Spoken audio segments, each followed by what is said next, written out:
একটি কথা বলি, আজকের বিশেষ করে এই যে ইছারপুর মাধবপুর যুব সমাজের উদ্যোগে যুবকরা কতিপয় যুবক মিলে আজকের এই যে তাফসিরুল কোরআনের মাহফিল করেছে, আমি সর্বপ্রথম কমিটির এই যুবকদেরকে একটু দেখতে চাই, তারা আছে কি?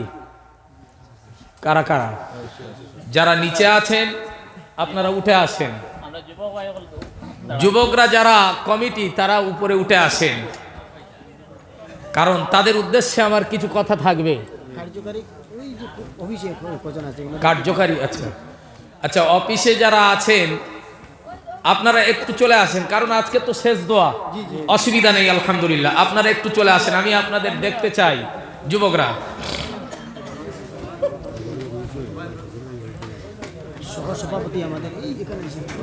সহসভাপতি কই? সহসভাপতি কই? হাত তুলেন। উঠেছে? আসেন। আলহামদুলিল্লাহ, যুবকরা তো বেশ ভালোই আছে। আমি তো চাইবো আগামী দিনে এই যুবকদের সঙ্গে আরো যুবকরা এদের সঙ্গে একত্রিত হয়ে এই তাফসিরুল কোরআন মাহফিল করবে, ঠিক নয়? এদের সঙ্গে একত্রিত হয়ে করবে। আচ্ছা, একটু তাকবীর দেন। নারায়ে তাকবীর, নারায়ে তাকবীর, নারায়ে তাকবীর। আলহামদুলিল্লাহ, আল্লাহ আওয়াজ কবুল করুন। আপনারা বসেন, উপরে এসছেন, বসেন। যুবকরা উপরেই থাকেন। আচ্ছা প্রিয় বাবাজি ভাইরা, আগামী দিনেও এই রকম তাফসিরুল কোরআন মাহফিল হবে। এটা বিশেষ করে আপনারা কারা কারা চান? সামনে যারা আছেন দুই হাত তুলে আল্লাহকে সাক্ষী রেখে দেখান। সবাই চান? হাত নামান। আল্লাহর দুটি করে হাত কবুল করুক, বলেন আল্লাহুম্মা আমিন। কারণ এই তাফসিরুল কোরআনের মাহফিলের বিরোধিতাও অনেকে করে। শুধু তাফসিরুল কোরআনের মাহফিল নয়, এক কথায় কোরআন হাদিসের আলোচনার জায়গা এবং তাফসিরুল কোরআনের মাহফিল এ অনেক মুসলমানের বাচ্চা আছে যারা বন্ধ করার প্রচেষ্টা চালায়। গায়ের কম যারা, তাদের কথা তো ভিন্ন, কিন্তু এই মুসলমানের ভিতর এমনও কিছু আছে যারা চায় না এই তাফসিরুল কোরআনের মাহফিল হোক। কারণ তারা চায় গান বাদ্য, এবং তারা চায় কোনো যাত্রা, ফাংশন, অর্কেস্ট্রার এসবগুলো যদি হয় সেখানে মত্ত হয়ে থাকবে, সেখানে আনন্দ উপভোগ করবে। অনেকে এটাই চায়। কারণ বাবা মার এই কোরআনুল কারীমের তাফসিরুল কোরআনুল কারীমের মাহফিল, এই তাফসিরুল কোরআন মাহফিলের তিন শ্রেণীর মানুষ পাওয়া যাবে। এক শ্রেণীর মানুষ এই মাহফিলের বিরোধিতা করবে, আর এক শ্রেণীর মানুষ তারা আসবে সোনার নিয়ত নিয়ে, বাড়িতে নিয়ত করেই আসবে তারা সোনার মানুষে। আরেক শ্রেণীর মানুষ আছে, প্রথম শ্রেণীর কি বললাম? বিরোধিতা করবে। দ্বিতীয় সোনার নিয়ত। আরেক শ্রেণীর মানুষ আছে, তারা আসবে একটু কেমন দোকান বসেছে, কেমন বাজার বসেছে না বসেছে, এগুলো তারা ঘুরে একটু আনন্দ উপভোগ করবে, তারপরে তারা চলে যাবে। এ পাওয়া যায় না? যায় না? তিন শ্রেণীর মানুষ। আসলে মুসলমান অতি চালাক হয়ে গিয়েছে, ঠিক নয়? চালাকি করতে করতে আল্লাহর সঙ্গেও চালাকি শুরু করেছি। যেমন তৎকালীন সময়ে নবীদের সঙ্গে চালাকি করতে করতে তারা বলছে আমাদের হৃদয় সুরক্ষিত। মানে কত বড় বেয়াদব বলে এই কথা বলে যে আমাদের হৃদয়টা সুরক্ষিত। চিন্তা করেন তো, আমরা মুসলমান এত চালাক হয়ে গিয়েছি, চালাকি করতে করতে আল্লাহর সঙ্গে চালাকি শুরু করেছি। ছোট্ট একটা গল্প রাখি, আবার ফিরে আসব। চালাকিটা কেমন? দুজন মাদ্রাসার ছেলে ঘুরতে বেরিয়েছে। আচ্ছা, আমাদের সমাজে এলাকায় যে সমস্ত মাদ্রাসাগুলো আছে, আগে আজ থেকে 10 বছর 20 বছর আগে মাদ্রাসায় খাওয়া দাওয়া কেমন ছিল? ভালো ছিল? 20 বছর আগে খাওয়া কেমন ছিল? ভালো ছিল না। তো আলহামদুলিল্লাহ, এখন তো আমার মনে হয় এখন আগের থেকে খাওয়া অনেক পরিবর্তন। কারণ খাওয়া যদি ভালো না দেওয়া হয় ছেলেরা থাকবেও না, ঠিক নয়? শুধু খুঁজবে। কিছু ছেলেরা আছে, এই অমুক মাদ্রাসায় অল্প ছেলে কিন্তু খাওয়া ভালো, ওখানে পালাই চল, পালিয়ে যাই, চলে এখানে থাকবো না। তো প্রিয় ভাইয়েরা আমার, আমরা যে সময় পড়তাম, আমাদের সময়, তার আগে তো আরো অবস্থা খারাপ ছিল। আমাদের সময় ওই 450-500 ছেলে ছিল। তো ডাল এত পাতলা রান্না হতো, ডালের পানিতে অজু করা যেত আলহামদুলিল্লাহ, এত পাতলা ডাল হতো। ওই 550 ছেলের মধ্যে 2 কিলো গোশ হলে তাতেই কভার। বুঝতে পারছেন তো কি অবস্থা। তো দুজন ছেলে, মাদ্রাসার ছেলে, তারা ঘুরতে বেরিয়েছে। ঘুরতে বেরোনোর পর এমন সময় ঘুরতে ঘুরতে আসরের পরে একটু ঘুরতে বের হয়, নদীর ধারে ঘুরতে গিয়েছে। ঘুরতে গিয়ে দেখে একজন জেলে ভাই মাছ ধরছে। তো মাছ ধরার পরে জেলে ভাই জিজ্ঞাসা করছে মাদ্রাসার ছেলেরা, তোমরা মাছ খাও?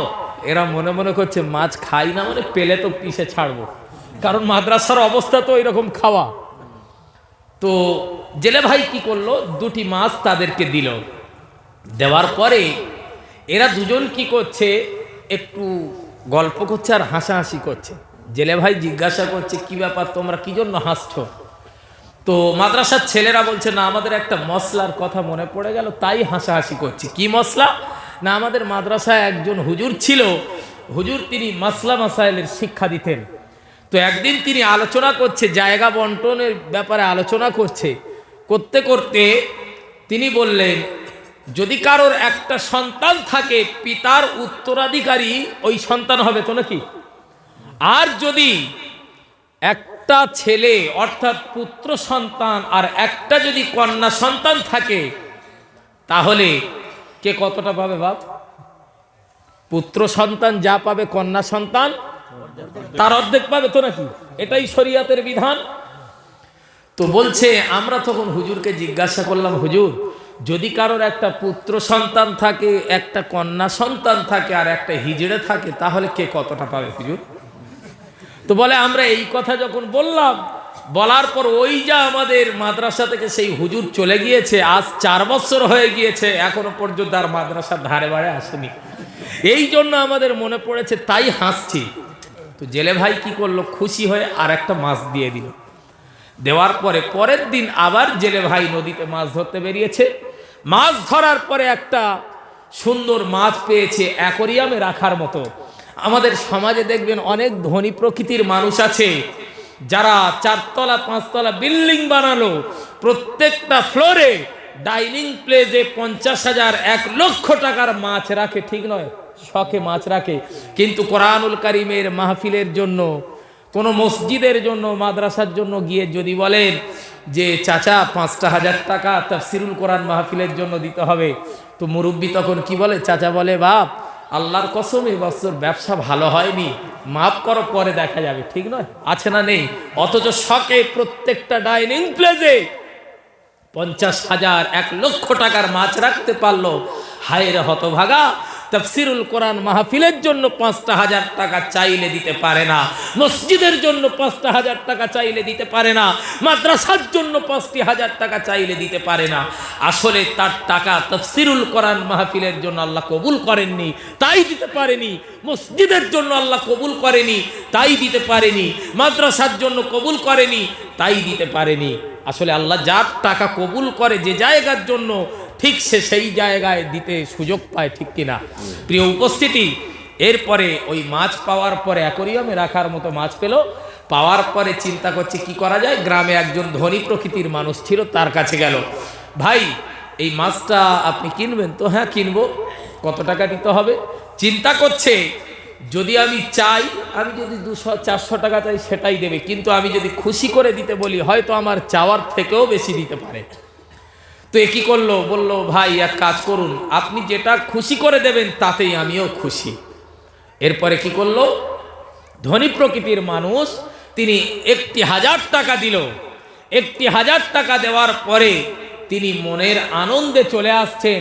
ঠিক এমন সময় ওই হাফ টিকিট, কে বলেন তো, মেয়েরা হাফ টিকিট না, মেয়েরা হাফ টিকিট, এই হাফ টিকিট এখন শুরু করলো কি, দ্বন্দ্ব লেগে গেল। এখন বালিশ মন্ত্রীর কথা তো শুনতেই হবে, যদি না শোনে কপালে শুকনো বাজ পড়বে না? বালিশ মন্ত্রীর কথা যদি না শোনে, সব জব্দ দেখবেন, সব জায়গায় মস্তানি করে, দাদাগিরি দেখায়, কিন্তু সবাই জব্দ বইয়ের কাছে ঠিক জব্দ হয়ে যায়। প্রিয় উপস্থিতি, এরপরে কি করলো, বালিশ মন্ত্রীর সঙ্গে দ্বন্দ্ব বেঁধে গেল। তুমি 1,000 টাকা দিলে, ওটা ফেরত নিতে হবে। এ তখন বলছে, আরে গরিব মানুষ দিয়েছি, আবার ফেরত নেওয়া যায়? তো এরপরে ডাক করলো, বলছে এক কাজ করো, ওকে ডাক করো আর জিজ্ঞাসা করো মাছটা ছেলে মাছ না মেয়ে মাছ, বুদ্ধিও শিখিয়ে দিচ্ছে। এরপরে ডাক করা হলো, ডাক করার পরে বলছে জেলে ভাই মাছটা ফেরত নিতে হবে, তুমি বলে দাও এই মাছটা ছেলে মাছ না মেয়ে মাছ, যদি সঠিক বলতে পারো ভালো, না হলে মাছটা ফেরত নিতে হবে। তো জেলে ভাই মাথা চুলকাচ্ছে, মাথা চুলকাতে চুলকাতে সেই মশলার কথা মনে পড়েছে। কোন মশলা বলেন তো? হ্যাঁ, হিজড়ার মশলা মনে পড়ে গিয়েছে। মাথা চুলকাতে চুলকাতে বলছে যে আমার এই মাছটা ছেলে মাছ নয়, মেয়ে মাছও নয়, এই মাছটা হচ্ছে হিজড়া মাছ। এ কি করলো, খুশি করে টাকা ফেরত নেওয়া দূরের কথা, খুশি করে আরো 4000 টাকা দিল। তাহলে চালাকি করতে গিয়ে ধরা পড়লো তো। সুতরাং আমরাও এখন চালাকি শুরু করেছি, চালাকি করতে করতে আমরা আল্লাহর সঙ্গে পর্যন্ত চালাকি শুরু করেছি। আমরা নামাজে দণ্ডায়মান হয়ে আল্লাহর কাছে মাথা ঝুঁকিয়ে বাইরে বেরিয়ে এসে ধোঁকাবাজি, চিটিংবাজি, প্রতারণামূলক আচরণ বাইরে বেরিয়ে এসে আমরা করছি মানুষের সঙ্গে, ঠিক কিনা? এজন্য সর্বোপরি আমি আপনাদের শেষ কয়েকটি কথা বলতে চাই। আপনারা এখানে যারা এসেছেন তাফসিরুল কোরআন শুনলেন, তাফসিরুল কোরআনের মাহফিল শোনার জন্য এসেছেন, এই শোনাটাই যথেষ্ট না? আগামীতে আপনারা সব মূলে নামাজ কারা কারা আদায় করবেন না একটু হাত তোলেন। সব চালাক আছে, তার মানে ভাষা পরিষ্কার বুঝতে পারছেন, তাই না? আপনাদের এখানে তো ভাষা সিলেটি ভাষা মনে হয় নাকি? একটু ভাষা তো আলাদা। আপনারা যখন নিজেরা কথা বলছেন আমার হাসিও লাগছে। সব বুঝতে পারছি না, অল্প অল্প বুঝতে পারছি, কিন্তু আবার হাসি লাগছে যে আসলে ব্যাপারটা এক দেশের বলি আর এক দেশের গালি, একটা কথায় বলে। তো ভাষা বুঝতে না পারলে যা হয়। তো আপনারা মোটামুটি আলহামদুলিল্লাহ সিলেটি ভাষা বললেও এই রকম ভাষা বুঝতে পারেন, পরিষ্কার বুঝতে পারেন। তাহলে কারা কারা নামাজ পড়বেন না? সবাই চালা। যারা উপস্থিত হয়েছেন কারা কারা আগামীতে 5 ওয়াক্ত নামাজ আদায় করবেন একটু দুহাত তুলে দেখান। বলেন না ইনশাআল্লাহ আদায় করবেন? হাত নামান। হাত তো সবাই তুললো আলহামদুলিল্লাহ, কোরআনের খাতিরে সবাই হাত তুলেছে। কিন্তু ইনশাআল্লাহ সবাই বলেছেন, যখন ইনশাআল্লাহর পিছনে একটা বরকত হয়, ঠিক নয়? প্রত্যেকটা কাজের পিছনে, ভালো কাজের পিছনে ইনশাআল্লাহ বলা জরুরি, বলা দরকার। তো ইনশাআল্লাহ বলেছেন যখন, আমি মুসাফির হিসাবে দোয়া করি আল্লাহ সকলের কলিজায় তুমি হেদায়াত নসিব করো, বলেন আল্লাহুম্মা আমিন। আল্লাহ তুমি সকলকে 5 ওয়াক্ত নামাজি বানিয়ে দিও, বলেন আল্লাহুম্মা আমিন। বিশেষ করে আমার যুবক ভাইদেরকে আল্লাহ কবুল করুক, বলেন আল্লাহুম্মা আমিন। শেষে আপনাদেরকে আমাদের যে কোষাধ্যক্ষ ছিলেন, ওনার আজকে অপারেশন হয়েছে। আচ্ছা আচ্ছা, আরও সদস্য একজন মানে অসুস্থ আছেন। যাক, দোয়া করব। বিশেষ করে আজকের আরেকটি কথা ভাই বললেন যে যিনি এই মাহফিলের কোষাধ্যক্ষ, তিনি অপারেশন হয়েছে, তিনি হসপিটালের বেডে আছেন, অপারেশন হয়েছে। আল্লাহ, আমরা সকলে দোয়া করব আল্লাহ যেন তার সুস্থতা দান করুক, সবাই বলেন আল্লাহুম্মা আমিন। এবং এলাকাবাসী বিশেষ করে যারা অসুস্থ আছে, অনেক মানুষ, বিশেষ করে যে বাড়িতে ছিলাম ওই বাড়ির মুরব্বী, উনিও অসুস্থ, আমি যে বাড়িতে ছিলাম। আরও বহু মানুষ, এলাকার অনেক মা বোনেরাও অসুস্থ আছে, যুবকরা, অনেক যুবক দেখা যায়, অনেক মুরব্বীরা অসুস্থ আছে। আল্লাহ সকলকে সুস্থতা দান করুক, বলেন আল্লাহুম্মা আমিন। আর বিশেষ করে মা বোনেদেরকেও নামাজি পরহেজগার বানিয়ে দিই, মা বোনেদেরকে পর্দার সহিত চলার তৌফিক দান করেন, বলেন আল্লাহুম্মা আমিন। এই সূরা বাকারার ভিতর থেকে আমি একটা আমলের কথা বলবো। সব শুনলাম যখন, একটা আমলের কথা অন্তত বলি নাকি? কারণ এতক্ষণ যা কিছু শুনলাম বা পূর্বেও শুনেছি, একটা আমলের কথা বলবো। যারা জানি তারা যদি এই আমলটা করতে পারি, নিশ্চয়ই আমরা কামিয়াবি হব। আমলটা আমি বলছি,